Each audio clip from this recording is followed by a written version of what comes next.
దేశంలోని వాతావరణ పరిస్థితుల వల్ల ప్రస్తుత సీజన్లో ఏసీల విక్రయాలు గతేడాదితో పోలిస్తే నెమ్మదిగా ప్రారంభమయ్యాయి. దక్షిణాది రాష్ట్రాల్లో ఎండలు మండిపోతున్నా ఉత్తరాది రాష్ట్రాల్లో ఇంకా ఉక్కపోత రాలేదు. అయితే సీజన్ మొత్తం మీద ఎండలు మండుతాయనే అంచనాలు ఏసీ కంపెనీలకు ఆశలు పెంచుతున్నాయి. గత ఏడాదితో పోలిస్తే ఈసారి అమ్మకాల్లో 2 అంకెల వృద్ధి లభిస్తుందని ఏసీ తయారీ సంస్థలు విశ్వాసం వ్యక్తం చేస్తున్నాయి. ఈ ఏడాది 1.15 కోట్ల ఏసీలు విక్రయించొచ్చని అంచనా వేశాయి. గతేడాదితో పోలిస్తే ఈ వేసవిలో ఉష్ణోగ్రతలు మరింత పెరిగే అవకాశం ఉండటం, ప్రజల చేతుల్లో మిగులు ఆదాయం ఎక్కువగా ఉండటం, మధ్యతరగతి ఆదాయ కుటుంబీకుల సంఖ్య పెరగటం వల్ల ఏసీల విక్రయాలు బాగా పెరగొచ్చని పరిశ్రమ వర్గాలు భావిస్తున్నాయి. Daikin, Panasonic, LG electronics, blue star, Godrej, Lloyd వంటి సంస్థలు ఈ ఏడాది విక్రయాల్లో 20-25% వృద్ధి నమోదు చేస్తాయని ధీమాగా ఉన్నాయి.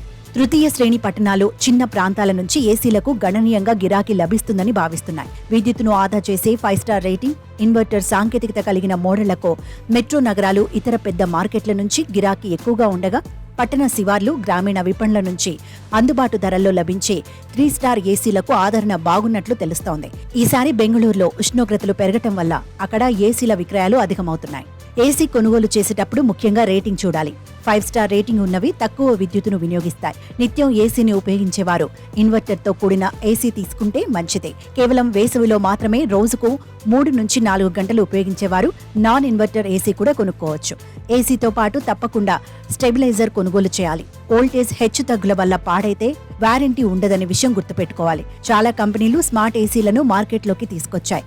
వాటిని యాప్ల ద్వారా మేనేజ్ చేయొచ్చు. ఏసీ కొనుగోలు చేసే సమయంలో తప్పనిసరిగా వారంటీ చూసుకోవాలి.